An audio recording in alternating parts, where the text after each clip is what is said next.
Baik, untuk pertemuan kali ini kita akan membahas tentang peluang suatu kejadian. Karena kemarin kita sudah membahas yang pertama itu tentang kaidah pencacahan, yang kedua itu tentang permutasi, dan yang ketiga adalah tentang kombinasi. Nah, sebelum kita bahas lebih lanjut, kita harus lebih penting dari kaidah, dari peluang itu. Yang pertama itu adalah ruang sampel. Jadi secara teori ruang sampel adalah himpunan semua kemungkinan hasil yang didapat dari suatu percobaan. Jadi sebagai contohnya itu ruang sampel dari dadu. Nah, karena dadu itu banyak, mata dadunya itu ada 6. Jadi ruang sampelnya itu 1, 2, 3 itu sampai dengan 6. Nah, setelah kita tahu ruang sampel, kita harus tahu titik sampel. Nah, titik sampel ini sebenarnya adalah bagian dari ruang sampel. Contohnya adalah saat kamu melemparkan satu buah dadu, salah satu dadu kemungkinan angka yang keluar adalah 4. Nah, itu adalah salah satu dari titik sampel.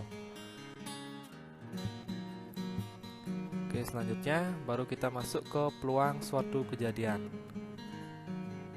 Secara singkatnya mungkin bila suatu kejadian A itulah sebuah contoh atau pemisalan dapat terjadi dalam NA itu adalah N banyaknya kejadian A. Cara dari seluruh NS itu adalah jumlah ruang sampel. Cara yang mungkin, maka peluang dalam kurung probabilitas itu artinya secara umumnya kejadian A dirumuskan dalam PA atau dibaca peluang A itu sama dengan NA per NS. Jadi NA itu adalah banyak kejadian A dan NS itu banyak kejadian dari ruang sampel. Jadi nilai peluang yang paling rendah adalah 0, yaitu kejadian yang tidak mungkin terjadi. Kemudian yang peluang yang paling tinggi adalah 1, yaitu peluang yang pasti terjadi. Jadi kisaran peluang itu hanya dari 0 sampai dengan 1. Jika lebih atau kurang dari itu, sudah dipastikan peluang kalian itu salah atau hasil dari hitungan kalian itu salah. Nah, ini contoh soalnya, ini gampang. Jadi sebuah dadu dilantunkan satu kali, tentukan peluang munculnya mata dadu ganjil. Jadi kita harus tahu dulu berapa NS-nya atau ruang sampelnya. Jadi ruang sampel dari dadu sudah pasti 6. Kemudian NA, kejadian A, ini kita pakai pemisahan lagi biar nggak terlalu susah. Jadi NA, berapa banyak angka ganjil pada dadu? Itu sudah pasti ada 3. Maka diketahui NA-nya itu sama dengan 3. Jadi kita langsung aja masuk ke rumusnya. PA sama dengan NA per NS, jadi 3 per 6 disederhanakan menjadi 1 per. Oke, untuk yang selanjutnya, nah, dari jenis-jenis peluang kita juga harus tahu itu ada 3. Jadi yang pertama adalah peluang kejadian saling lepas, yang kedua adalah peluang kejadian saling bebas, dan yang ketiga adalah peluang kejadian bersyarat. Kita akan bahas nanti satu persatu. Kita mulai dulu dari yang pertama adalah peluang kejadian saling lepas. Misalnya A dan B adalah 2 buah kejadian yang saling lepas. Besarnya peluang 2 kejadian A atau B dapat dinyatakan dengan kita lihat rumusnya di bawah. PA gabungan B itu sama dengan PA peluang A ditambah dengan peluang B. Kita lihat sekarang contoh soalnya. Jadi sebuah dadu dilempar 1 kali, tentukan peluang muncul angka 2 atau angka 1. Jadi yang ditanya adalah berapa kemungkinan munculnya peluang angka 2 dan angka 1. Kita harus tahu dulu diketahuinya. Selalu kita cari tahu berapa NS-nya terlebih dahulu, karena ini kita pakai dadu, jadi sudah dibahas dari tadi. NS-nya itu adalah 6, sedangkan NA-nya kita pakai peluang angka 2. Angka 2 pada dadu ya tentu saja itu hanya ada 1. Begitupun juga pada NB atau kejadian B. Untuk angka 1 itu juga adanya satu, sehingga banyak kejadian A dan kejadian B itu bisa dipastikan adalah 1 dan 1. Nah, langsung kita jawab. Kita akan mencari peluangnya, tapi terlebih dahulu kita harus cari tahu berapa peluang A, berapa peluang B sebelum kita gabungkan. Jadi PA itu sama dengan NA per NS sama dengan 1/6, PB juga sama, NB per NS itu sama dengan 1/6. Setelah kita tahu masing-masingnya, kita akan gabungkan dengan rumusnya. Jadi PA gabungan B itu sama dengan PA tambah PB. Jadi kita tinggal jumlahkan saja berapa peluangnya masing-masing, yaitu 1/6 tambah 1/6 itu sama dengan 2/6. Mungkin kalau disederhanakan jadi 1/3. Lanjut ke yang kedua, itu adalah peluang kejadian saling bebas. Definisinya misalnya A dan B dua kejadian saling bebas, peluang kejadian A dan B dinyatakan dengan PA dan B atau PA irisan B itu sama dengan PA kali PB, atau peluang A dikali dengan peluang B. Kita langsung aja ke contoh soalnya. Contoh soal yang pertama, sebuah mata uang logam dan sebuah dadu dilempar sekali secara bersamaan. Tentukan ruang sampelnya, itu yang pertama. Yang B, peluang munculnya gambar dan angka 5. Jadi perlu diketahui terlebih dahulu ruang sampelnya. Nah, untuk mencari ruang sampel ini sudah dijelaskan. Kita lihat yang nomor A, ruang sampelnya ada 12. Jadi kita gunakan mencocokkan, atau pada kaidah pencacahan itu sudah dijelaskan. Sehingga yang didapat, ya kita misalkan A itu dengan angka, G itu dengan gambar. Jadi kalau dibaca, S itu sama dengan angka angka 1 pada dadu, kemudian angka pada logam dan uang logam, dan juga 2 pada dadu, dan seterusnya sampai dengan gambar dengan angka 6. Sehingga kita dapatkan nanti ruang sampelnya berjumlah 12. Kemudian yang B, peluang munculnya gambar dan 5. Berarti kita harus cari tahu dulu berapa peluang A, dalam artian di sini munculnya gambar, dan berapa peluang B, angka 5. Seperti tadi kita harus cari tahu dulu. Kita cari tahu dulu berapa peluang A. Jadi sebelum kita cari tahu peluang A, kita harus cari tahu dulu berapa NA-nya, berapa banyak kejadian A-nya.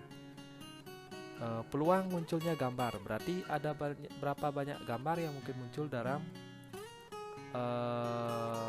percobaan itu. Kita bisa lihat pada ruang sampelnya berapa banyak ada huruf G. Kalian bisa hitung sendiri jika hasilnya adalah 6. Ya, kemudian langsung aja masuk ke diketahui yang kedua, yaitu B atau NB-nya itu ada 2. Kenapa? Karena kita lihat berapa pada ruang sampel ada angka 5. Kalian bisa lihat sendiri nanti itu ada 2 buah, yaitu A5 dan G5. Jadi NB-nya ada 2. Kita cari tahu dulu berapa peluang A. Jadi PA itu sama dengan NA per NS. Jadi sudah NA-nya adalah 6, NS-nya ruang sampelnya ada 12. Kemudian PB-nya itu kita cari tahu NB per NS, NB-nya ada 2, NS-nya 12. Sehingga sudah kita dapatkan PA dan PB. Setelah itu kita gunakan rumus yang sudah diketahui tadi, di mana PA irisan B itu sama dengan PA kali PB. Sehingga kita substitusi saja 6/12 dikali dengan 2/12, hasilnya adalah 1/12. Jadi itu gunakan teori disederhanakan ya, biar lebih gampang, biar tidak angkanya terlalu besar.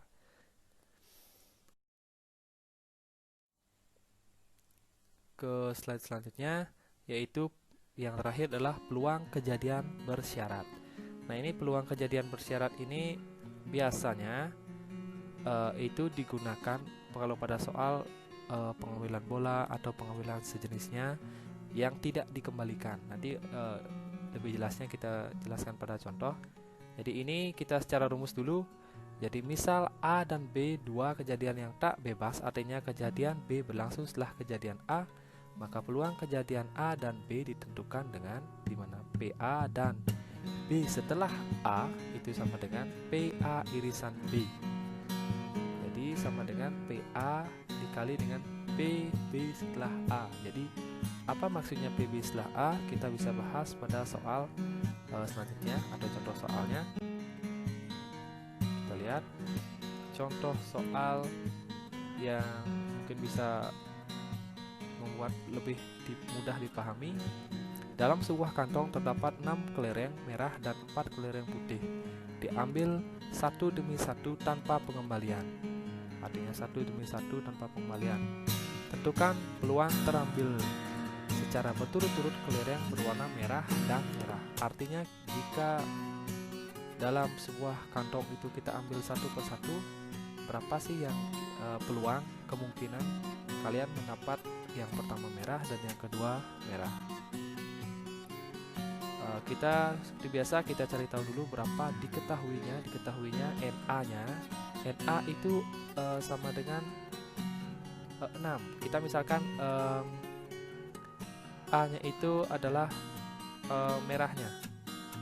Kemudian NB ini kenapa bisa 5? Karena kejadian B adalah kejadian yang setelah terjadi di kejadian A. Jika kemungkinan terambil di kelereng yang merah itu 1, berarti sisanya tinggal 5. Jadi jika pada pengambilan pertama itu ada 6 karena setelah kita ambil 1, di pengambilan kedua dia menjadi 5. NS-nya itu sama dengan 10. NS sudah pasti 10 karena dijumlahkan itu hasilnya adalah 10. 6 kelereng ditambah dengan 4 kelereng. Yang ditanya adalah peluangnya. Nah, kita harus cari tahu satu persatu dulu. Nah, ini yang perlu kalian perhatikan. Dalam PA kita menggunakan NA dan NS yang sama dengan diketahui. Kita bahas ini satu-satu. PA itu sama dengan NA per NS, di mana NA-nya itu sama dengan 6 dan NS-nya itu sama dengan 10. Jadi itu sudah langsung jadi 6 per 10. Yang masalahnya yang sekarang adalah pada peluang kejadian B. Jadi pada peluang kejadian B, NB-nya kita gunakan 5. Karena pada pembahasan tadi, kenapa NB-nya bisa 5? Karena kelereng merahnya telah diambil 1. Jadi sisanya tinggal 5. Nah, sekarang kenapa pada NS-nya juga sama. Pada kantong tersebut awalnya ada 10 kelereng. Sehingga kalau diambil 1, jadi NS-nya menjadi 9. Maka dari itu jika jadinya NB per NS sama dengan 5 per 9. Nah, setelah kita dapat ke PA dan PB, langsung gunakan saja PA irisan B itu sama dengan PA peluang A dikali dengan peluang B. Kita tinggal kalikan saja. 6 per 10 dikali 5 per 9 sama dengan 1 per 3. Jadi kenapa 1 per 3? Yaitu disederhanakan ya. Jadi jangan langsung dikali 6 kali 5, 10 kali 9 itu terlalu susah nanti. Oke, cukup segitu saja untuk materi tentang peluang ini. Nanti kita akan bahas lagi materi-materi yang lain di pertemuan selanjutnya. Terima